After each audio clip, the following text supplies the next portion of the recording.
નમસ્તે વિદ્યાર્થી મિત્રો, હાર્દિક સર એકેડમીની યુટ્યુબ ચેનલમાં આપ સૌનું ખૂબ સ્વાગત છે.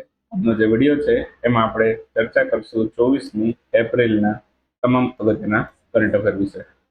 વિડીયો શરૂ કરું એ પહેલા આપણી એન્ડ્રોઇડ એપ્લિકેશનમાં જોડાઈ શકો છો. આ વોટ્સએપ નંબર છે આપણો, હાય હેલો કંઈ પણ મેસેજ કરશો તો પણ તમને આપણી એપ્લિકેશનની લિંક મળી જશે.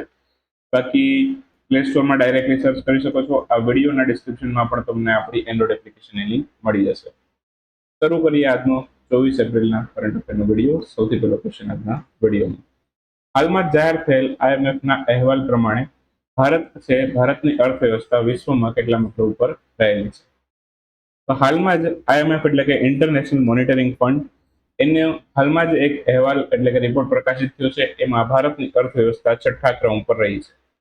તમને તો એમ થશે કે આ ચોથા પાંચમા ચોથા ક્રમ ઉપરથી ક્યારેક ત્રીજા ક્રમ ઉપર આવી ગયેલી, ન તો અત્યારે અચાનક જ કેમ 6થા ક્રમ ઉપર આવી ગઈ?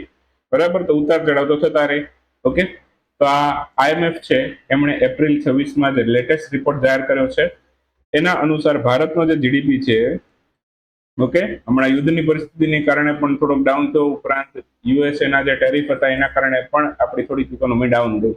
ઓકે, તો 4.15 ટ્રિલિયન ડોલરની આપણી ઇકોનોમી છે. ઓકે, તો આ જીડીપી છે આપણો એટલો સુધી પહોંચ્યો છે. હવે આપણો ક્રમ તો છઠ્ઠો છે સાહેબ, તો પહેલો, બીજો, ત્રીજો, ચોથો, પાંચમો ક્રમ કોનો છે એની પણ વાત કરી લઈએ. તો પહેલો ક્રમ અમેરિકા છે, બીજો ક્રમ ચીન છે, ત્રીજો ક્રમ જર્મની છે, ચોથો ક્રમ છે જાપાનનો છે, પાંચમો ક્રમ યુકે નો છે. ઓકે, અને ભારતનો ક્રમ પછી એના યુકે પછી છઠ્ઠો આવે છે. ક્લિયર? બાકી આઈએમએફ ની વાત કરીએ તો પૂરું નામ ઇન્ટરનેશનલ મોનિટરી ફંડ છે. ઓકે, 1944માં આઈએમએફ ની સ્થાપના થઈ હતી. બ્રેટન વુડ્સ સંમેલન દરમિયાન આની સ્થાપના કરવામાં આવી હતી 1944માં. અમેરિકાના વોશિંગ્ટન ડીસીમાં એનું હેડક્વાર્ટર છે. આઈએમએફ, વર્લ્ડ બેંક બંનેને બ્રેટન વુડ્સની જોડિયા બહેનો કહે છે. ઓકે, તો બ્રેટન વુડ્સ ટ્વિન્સ તરીકે ઓળખાય છે, ટ્વિન સિસ્ટર તરીકે પણ ઓળખાય છે. આઈએમએફ ની વાત કરીએ તો હાલના એના મેનેજિંગ ડાયરેક્ટર જે છે, બરાબર, એ કોણ છે? ક્રિસ્ટલિના જોર્જીવા. એમને પણ આપણે યાદ રાખીશું. એના પછી કયા રાજ્યની સરકારે ખોંગજોમ દિવસ ઉજવ્યો છે? તો મણિપુરે છે ખોંગજોમ દિવસ છે મણિપુરમાં ઉજવાય છે. તો 23 એપ્રિલ હતી, ગઈકાલે 23 એપ્રિલે મણિપુર રાજ્યની સરકારે ખોંગજોમ દિવસ ઉજવેલો છે. 31 માર્ચ 1891 થી લઈ અને 27 એપ્રિલ 1891 સુધી છે એંગ્લો મણિપુર વોર ચાલતું હતું. ઘણા લોકો એમાં શહીદ થયા. તો એ લોકોને શ્રદ્ધાંજલિ આપવા માટે ખોંગજોમ મેમોરિયલ આ દિવસે બનાવવામાં આવેલું હતું, અને ખોંગજોમ મેમોરિયલ ખાતે જ છે આ દિવસની ઉજવણી કરવામાં આવે છે. ક્લિયર? તો અત્યારે મણિપુર છે ઘણા સમયથી રાષ્ટ્રપતિ શાસન ચાલતું હતું, તો હવે ત્યાં મુખ્યમંત્રી નિમણૂક થઈ ચૂકી છે. યુમનામ ખેમચંદ સિંહ આ મણિપુરના મુખ્યમંત્રી બનશે. રાજ્યપાલ તેના અજયકુમાર ભલ્લા બનશે. અને સૌથી વધુ વખત રાષ્ટ્રપતિ શાસન છે લાગ્યું હોય તો એ પણ મણિપુરમાં લાગ્યું છે, સૌથી લાંબા સમય સુધી. ક્લિયર? તો એને પણ યાદ રાખીશું. વિશ્વ રસીકરણ સપ્તાહ એની થીમ શું રાખવામાં આવી છે? તો for every generation vaccine work, આ એની થીમ છે. તો હાલમાં જ છે આ વિશ્વ રસીકરણ સપ્તાહ 2026 માટેની થીમ રાખવામાં આવી છે. ક્લિયર?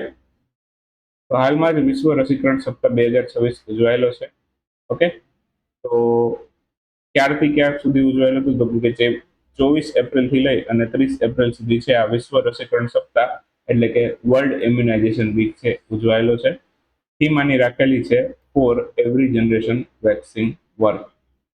ઓકે, દર વર્ષે એપ્રિલ મહિનાનું અંતિમ અઠવાડિયું છે વર્લ્ડ ઇમ્યુનાઇઝેશન વીક તરીકે ઉજવાય છે. ઓકે, અને 2012 થી WHO આ વીકની ઉજવણી કરતું રહ્યું છે. બાકી રાષ્ટ્રીય રસીકરણ દિવસ 16મી માર્ચે હોય છે, એને પણ યાદ રાખેલો છે. ક્લિયર?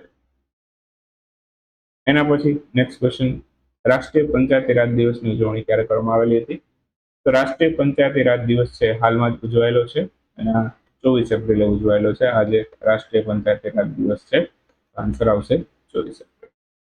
તો 24 એપ્રિલના રોજ રાષ્ટ્રીય પંચાયતી રાજ દિવસ ઉજવાયેલો છે. 2010માં સૌથી પહેલી વખત ઉજવાયેલો છે. 2026ની થીમ છે સક્ષમ પંચાયત સર્વાંગીણ વિકાસ. તો આ એનું થીમ છે અત્યારે 2026 માટે.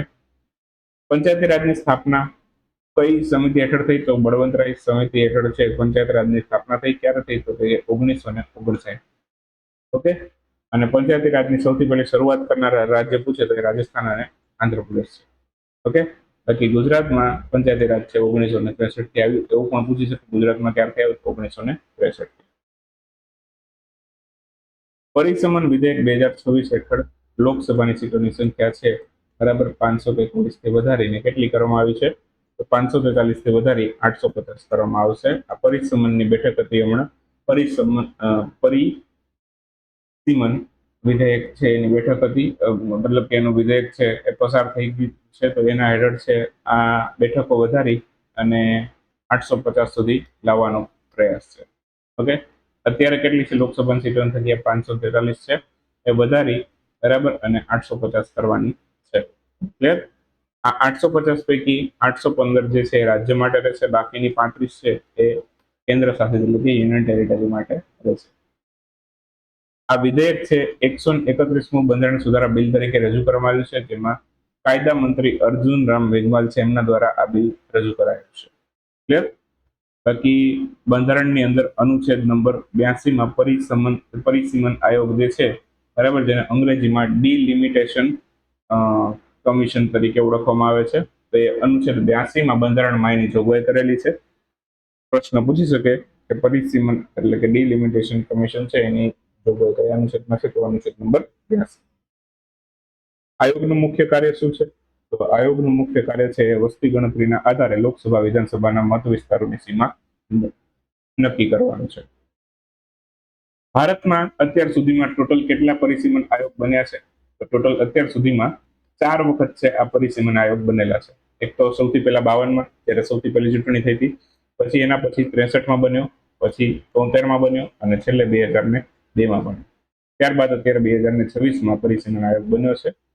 અને બીજી વાત કરીએ તો બંધારણ છે એનો અનુચ્છેદ નંબર 334 એ મુજબ પરિસીમન પ્રક્રિયા પૂર્ણ થયા પછી તરત જ લોકસભા અને વિધાનસભામાં મહિલાઓની જે બેઠકો છે એ 1/3 બેઠકો અનામત રાખવાની થાય, એટલે કે 33% બેઠકો મહિલા માટે અનામત રહેશે. ઓકે, બાકી એંગ્લો ઇન્ડિયનનો જે અનુચ્છેદ હતો બરાબર, એ 104માં બંધારણ સુધારાથી રદ કરી દેવાયો.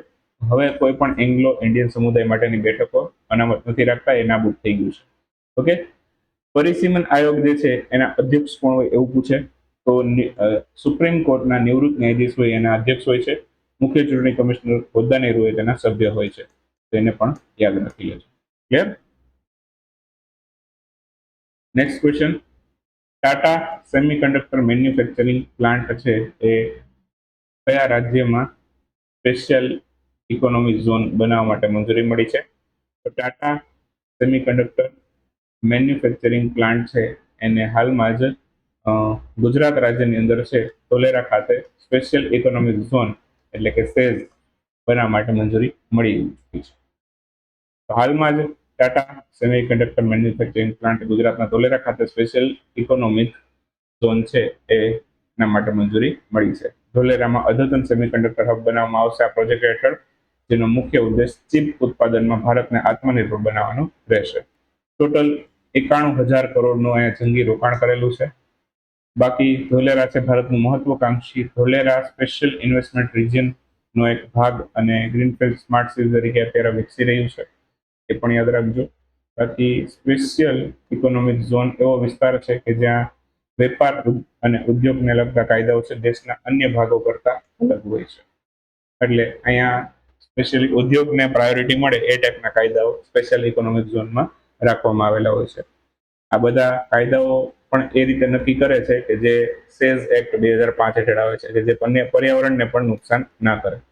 ઓકે, બાકી વાત કરીએ તો ભારતનો પ્રથમ એક્સપોર્ટ પ્રોસેસિંગ ઝોન જે છે એ 1965માં બન્યો હતો ગુજરાતના કંડલા ખાતે. આ જીકેની દ્રષ્ટિએ યાદ રાખજો, ટોપિક સાથે કઈ સંબંધ નથી પણ એક ઝોનની વાત આવી છે તો એક્સપોર્ટ પ્રોસેસિંગ ઝોન પણ હોય છે, જે ભારતનો સૌથી પહેલો અને ગુજરાતમાં બન્યો હતો, ગુજરાતના કંડલા ખાતે 1965માં. કંડલા પોર્ટનું નામ હવે બદલાઈ ગયું છે, દીનદયાલ પોર્ટ કરવામાં આવ્યું છે, એને પણ યાદ રાખી લેજો. ચર્ચામાં રહેલ નારી શક્તિ વંદન અધિનિયમ કેટલામું બંધારણ સુધારા કરવામાં આવ્યો હતો? તો 106માં બંધારણ સુધારાથી નારી શક્તિ વંદન અધિનિયમ છે કરવામાં આવ્યો. થોડીક ચર્ચાઓ આના વિશે પણ કરી લઈએ કેમ કે પ્રશ્ન આના વિશે પણ પૂછાઈ શકે છે. નારી શક્તિ વંદન અધિનિયમ છે 106માં બંધારણ સુધારાથી 2023 તરીકે લાગુ કરવામાં આવેલો છે. લોકસભા, રાજ્યની વિધાનસભા અને દિલ્હીની વિધાનસભા એમાં મહિલાઓ માટે 1/3 બેઠકો અનામત લેશે, એટલે કે 33% અનામતો બેઠક રહેશે. ક્યાં ક્યાં લાગુ પડે છે જોજો. લોકસભા, પછી રાજ્યની વિધાનસભા, ઓકે, વિધાન પરિષદ નથી આવતું, રાજ્યસભા પણ નથી આવતું, અને દિલ્હીની વિધાનસભાની મહિલા, આ બધાની અંદર છે 1/3 એટલે કે 33% અનામત રહેશે. અહીંયા પુડ્ડુચેરીનો ઉલ્લેખ નથી કે નથી જમ્મુ કાશ્મીરનો ઉલ્લેખ છે. બરાબર, વિધાનસભા જમ્મુ કાશ્મીરમાં પણ છે અને પુડ્ડુચેરીમાં પણ છે, પણ અહીંયા વિધાનસભા ધરાવતા યુટીની વાત કરીએ તો એક જ યુટી છે કે જેને આમાં લીધો છે 33% અનામતની અંદર. બાકી એસસી એસટી ની બેઠકોમાં પણ આંતરિક રીતે લાગુ પડશે. ઓકે, અને 16 એપ્રિલ થી આ બધું અમલમાં આવી ગયું છે.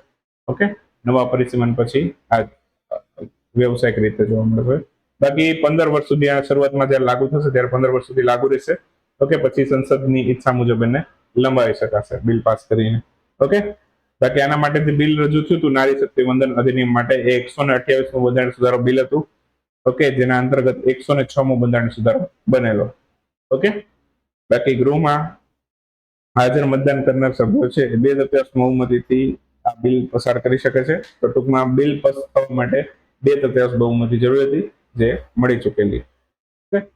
બાકી લોકસભાની બેઠકો છે એ 543 થી વધારી અને અત્યારે હવે 850 કરવાની યોજના ચાલી રહી છે. બંધારણના અનુચ્છેદ નંબર 334 એ મુજબ મહિલાઓ માટે અનામત રાખવા માટે કાનૂની જોગવાઈ કરવામાં આવેલી છે. ઓકે, તો એને પણ યાદ રાખી લેજો. 334 એના હેઠળ મહિલાઓ માટે બેઠકો અનામત રાખવી પડશે એવું આ બંધારણના અનુચ્છેદમાં કીધું છે.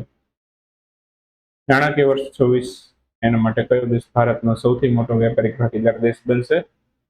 તો નાણાકીય વર્ષ 2026 ની વાત કરીએ તો ચીન સૌથી મોટો વ્યાપારિક ભાગીદાર દેશ ભારતનો બન્યો છે. ઓપ્શન બી જવાબ થશે. હાલમાં જ છે નાણાકીય વર્ષ 26 માટે ચીન ભારતનો સૌથી મોટો વ્યાપારિક ભાગીદાર દેશ બન્યો. ચીન પછી અમેરિકા આવે છે. અમેરિકા છે એ બીજા ક્રમે આવે છે. અમેરિકાને પાછળ છોડી ચીને પ્રથમ સ્થાન પ્રાપ્ત કર્યું છે. ચીન સાથે વેપાર કેટલો રહ્યો? 151.1 અબજ ડોલર નો રહેલો. એમાંથી આપણે શું કર્યું? તો ચીનમાં નિકાસ કરી માત્ર 19.5 ડોલરની, અને આયાત કેટલી કરી? તો કે 131.5 અબજ ડોલરની.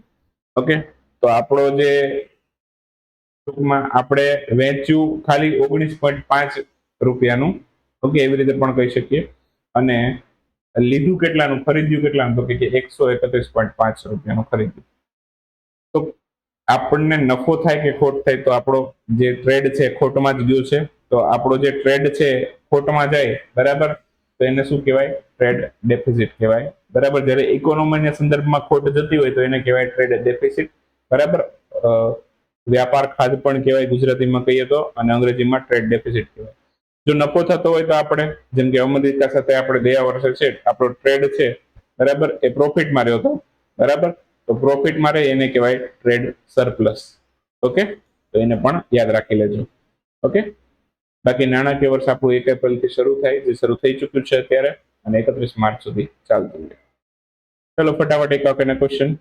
2026 માટે ભારતનો ટોચનો વ્યાપારિક ભાગીદાર દેશ ચીન બન્યો, હમણાં જ આવ્યું. પ્રતિભાશાળી એથ્લેટોના ડીએનએની મેપિંગ માટે કયા રાજ્યે સ્પોર્ટ્સ જીનોમિક્સ પ્રોગ્રામ લોન્ચ કર્યો છે? તો આ ગુજરાતે શરૂ કર્યો છે. આન્સર આવશે ગુજરાત. ઇસ્માઇલ ઉમર ગુએલે કયા દેશના નવા રાષ્ટ્રપતિ બન્યા છે? તો જીબુતીના નવા રાષ્ટ્રપતિ બનેલા છે. પરમાણુ ઉર્જા આયોગના અધ્યક્ષ તરીકે કોની નિયુક્તિ થઈ છે? તો અજીત કુમાર મોહંતીની નિયુક્તિ થઈ છે. સાયપ્રસ ખાતે આયોજિત FIDE women's candidate tournament, okay, એમાં આનું ટાઇટલ કોણે જીત્યું? તો વૈશાલી રમેશબાબુ ટાઇટલ જીતેલું છે. આયોજન ક્યાં થયું ટુર્નામેન્ટનું? તો સાયપ્રસમાં આયોજન થયેલું છે. પ્રધાનમંત્રી નરેન્દ્રભાઈ મોદી દ્વારા કયા રાજ્યમાં ગુરુ ભૈરવૈક્ય મંદિરનું ઉદ્ઘાટન કરવા છે? તો ગુરુ ભૈરવૈક્ય મંદિર કર્ણાટકમાં મોદી સાહેબ ઉદ્ઘાટન કરેલ. હાલમાં જ કયા આઈઆઈટી દ્વારા એઆઈ સંચાલિત ખનન પ્રણાલી માટે વિક્રમ સોઢી કેન્દ્રનો શુભારંભ કર્યો છે? તો આઈઆઈટી ખડગપુરે કરેલું છે. હાલમાં જ રાજ્યસભામાં ત્રીજી વખત ઉપસભાપતિ તરીકે નિયુક્ત થનાર સૌથી પહેલા સાંસદ કોણ બન્યું છે? તો આ સાંસદ એવા છે કે 3 વખત રાજ્યસભાના ઉપસભાપતિ બનેલા છે. તો આ છે હરિવંશ નારાયણ સિંહ. આન્સર આવશે હરિવંશ નારાયણ સિંહ. સભાપતિ તો કોણ હોય? ઉપરાષ્ટ્રપતિ હોય એ જ હોય ને. અત્યારે કોણ છે? સીપી રાધાકૃષ્ણ. જગદીપ ધનખડ જતા રહ્યા હો. ચલો, આઈસીસી એમના દ્વારા સૌથી પહેલી વખત મહિલા T20 ચેલેન્જ ટ્રોફીની આયોજન થઈ છે 2026 માટે. એ કયા સ્થળે કરી છે? આ રવાંડામાં કરી છે. જો આઈસીસી ની ટુર્નામેન્ટ બીજી પણ મહિલાને થવાની છે, એ ઇંગ્લેન્ડ અને વેલ્સમાં થવાની છે. એની વાત નથી. આ મહિલા ચેલેન્જ ટ્રોફીની વાત છે, એ રવાંડામાં થઈ છે. 18 એપ્રિલથી શરૂ થઈ ચૂકી છે. ચર્ચામાં રહેલ હાલમાં જ કયા રાજ્યમાં સ્થિત યાના ગુફાઓ છે એ રાષ્ટ્રીય મહત્વની ભૂ વિરાસત સ્થળ તરીકે દરજ્જો મળ્યો? કર્ણાટકમાં છે. અને રોમુઆલ્ડ વાડાગની હાલમાં જ કયા દેશના નવા રાષ્ટ્રપતિ બન્યા? આ બેનિનના નવા રાષ્ટ્રપતિ બનેલા. બસ, તો 24 તારીખમાં આટલું રાખીએ. મળીશું 25મી તારીખના વિડીયોમાં. ત્યાં સુધી રજા લેશો. આવજો. Bye bye. Good night. શુભરાત્રી. Thank you for watching.